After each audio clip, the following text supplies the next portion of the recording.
Hello everyone, আসসালামু আলাইকুম। আজকের ভিডিওতে সবাইকে স্বাগতম। তো আজকের ভিডিওর থাম্বনেইল দেখেই তোমরা বুঝতে পারছো হচ্ছে রিসেন্টলি হচ্ছে যে ঢাকা সেন্ট্রাল ইউনিভার্সিটি আছে সেখানে ভর্তি হতে যে 7টা কলেজ আছে, 7টা কলেজ নিয়ে গঠিত সেন্ট্রাল ইউনিভার্সিটি। এটা ভর্তি হতে যে ডকুমেন্টগুলো লাগবে তোমাদের ডিপার্টমেন্ট ওয়াইজ, তো সেটা নিয়ে আলোচনা করব। তো ডিপার্টমেন্ট ওয়াইজ এগুলোই মোটামুটি প্রতি বছর চায়, আমাদের সময় এগুলাই চাইছে, তো আমরা ওগুলো দিয়েছি। তো হচ্ছে যা যা এখানে চাইবে তো এগুলো আর কি নিয়ে একটু আলোচনা করব। তো ভিডিওটি দেখার অনুরোধ রইল। তো প্রথমে হচ্ছে 16 তারিখে তোমাদের ভর্তি কার্যক্রম শুরু হওয়ার কথা ছিল, বাই চান্স হয় না, কিন্তু আজকে 17 তারিখ। আজকেও তাও মনে হয় হয় না। আগামীকাল বা আগামীকালকে থেকে হয়তো হতে পারে, কারণ আজকে হচ্ছে যে আহ, সে ঢাকা সেন্ট্রাল ইউনিভার্সিটির যে প্রধান আছে স্যার ইলিয়াস স্যার, তো উনি আর কি বলে দিছে যে ভর্তি কার্যক্রম খুব দ্রুত আর কি শুরু করবে। তো যে যে ডকুমেন্টগুলো লাগবে সেগুলো নিয়ে আমি একটু আলোচনা করি। তো প্রথমে হচ্ছে ভর্তি পরীক্ষার অ্যাডমিট কার্ড, ঠিক আছে? তো ভর্তি পরীক্ষার অ্যাডমিট কার্ড যেটা আছে অর্থাৎ হচ্ছে আপনারা যে ভর্তি পরীক্ষা দিছেন, একটা অ্যাডমিট কার্ড ছিল না আপনাদের, যে roll number registration number something এরকম কিছু লেখা ছিল, তো ওইটা লাগবে। তো ওইটা হচ্ছে নিয়ে আসবেন। তারপরে এসএসসি রেজিস্ট্রেশন কার্ড, যে রেজিস্ট্রেশন কার্ডটা আছে ওইগুলো আর কি লাগবে ফটোকপি। মেন কপি মেবি লাগবে না, ফটোকপি লাগবে, ঠিক আছে? তো এগুলো হচ্ছে আপনারা আশেপাশের দোকানগুলো থেকে এসে বা হচ্ছে আপনারা বাড়ি থেকে সরাসরি এগুলো ফটোকপি করে নিয়ে আসবেন, বা হচ্ছে মেন কপি যেটা আছে ওটা নিয়ে আসবেন বাই চান্স যদি লাগে আর কি, ঠিক আছে? তো এসএসসি ও এইচএসসি রেজিস্ট্রেশন কার্ড লাগবে।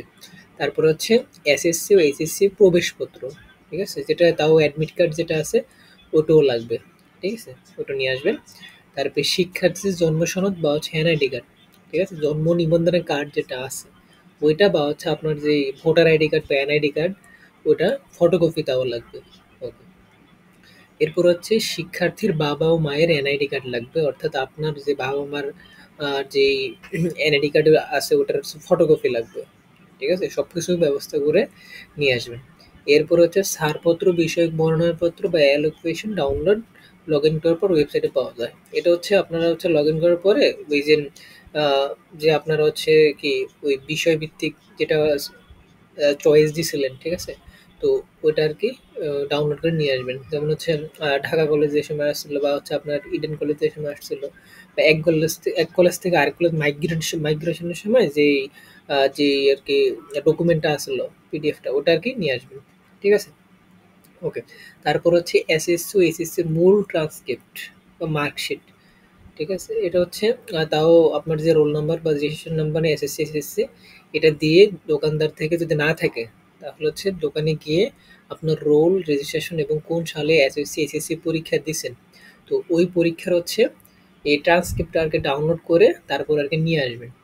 তারপরে সে এসআইএফ ফর্ম ও সিআইএফ ফর্ম, এটার মানে হচ্ছে আপনার যখন সকল ভর্তি কার্যক্রম শেষ হবে তখন আর কি 5 টাকা পেমেন্ট করে দেন হচ্ছে এই ফর্মটা পূরণ করতে হয়। বিশেষ করে হচ্ছে আপনারা ঢাকা কলেজ এবং ইডেন কলেজ, যে দুইটা কলেজ গত বছর হচ্ছে এটা হচ্ছে 5 টাকা ফর্ম পূরণ করার পরে তারা হচ্ছে অনলাইনে ফর্মটা পূরণ করতে দিয়েছে, কিন্তু বাকি যে কলেজগুলো ছিল ওইগুলো হচ্ছে সরাসরি মনে হয় ফর্ম দিয়ে দিছে, তারা হচ্ছে পূরণ করে আনে তেন জমা দিছে। তো এটা হচ্ছে পূরণ করতে হয়, এটা আর কি কলেজ ভিত্তিক আলাদা হতে পারে এই। আর শেষে হচ্ছে বৈধ অভিভাবকের আয়ের সনদ, অর্থাৎ আপনার যে অভিভাবক আছে, আপনার অভিভাবকের মাসে কত টাকা বা আয়ের একটা উৎস কিভাবে হয়, তো ওটার একটা আয়ের সনদ লাগবে, এই বৈধ অভিভাবকের আয়ের সনদ। এটাও তাও এই ফর্মে পূরণ করে দিতে হয় মনে হয়। তো এই ছিল হচ্ছে আপনার ভোটের জন্য যা যা ডকুমেন্ট লাগবে, তা এখানে আমি দিয়ে দিছি। আরেকটা হচ্ছে আপনারা হচ্ছে যে সময় ভর্তি হতে আসবেন তো আপনাদের ডিপার্টমেন্টের ওইখানে এই এগুলো আর কি দেওয়া থাকবে। তো আরেকটু ভালো করে এগুলো আর কি আহ, দেখে নিবেন ওইখানে। আরেকটা কথা হচ্ছে যে সময় এসআইএফ ফর্ম এবং সিএফ ফর্ম পূরণ করতে যাবেন ওই সময় হচ্ছে আপনার আহ, একটা ছবি লাগবে পাসপোর্ট সাইজেরই, সাইজটা এখন মনে নেই আমার, তো ওই সময় আর কি ওটা দেওয়া লাগবে এই। আর হচ্ছে এসআইএফ ফর্ম এবং সিএফ ফর্ম যেটা থাকবে ওটা সবসময় হচ্ছে ডাউনলোড করে নিজের কাছে হচ্ছে রেখে দিবেন, কারণ এটা হচ্ছে যে সময় আপনি কি বলে এটাকে স্টুডেন্ট কার্ড বা কলেজের যে আইডি কার্ড আছে, স্টুডেন্ট আইডি কার্ড, ওটা বানানোর সময় এটা লাগবে আর কি।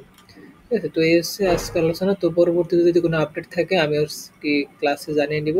তো আমার চ্যানেলে সাবস্ক্রাইব করে পাশে থাকবেন। তো সবাই ধন্যবাদ। আর হচ্ছে যারা উদ্ভিদ বিজ্ঞান ডিপার্টমেন্ট আছেন বা ভুটানি ডিপার্টমেন্ট, তারা হচ্ছে আমার চ্যানেলটা সাবস্ক্রাইব করে রাখতে পারেন। কারণ হচ্ছে বায়োলজি রিলেটেড বা উদ্ভিদ বিজ্ঞান বা জুলজি এরকম রিলেটেড যত ভিডিও আছে আমি হচ্ছে আপলোড করি, অনার্সের হোক, এইচএসসি হোক। তো আপনাদের হচ্ছে যাতে ভালো একটা যাত্রা শুরু হবে। তো সবাই আমার চ্যানেলে সাবস্ক্রাইব করে পাশে থাকবেন। ধন্যবাদ। আসসালামু আলাইকুম।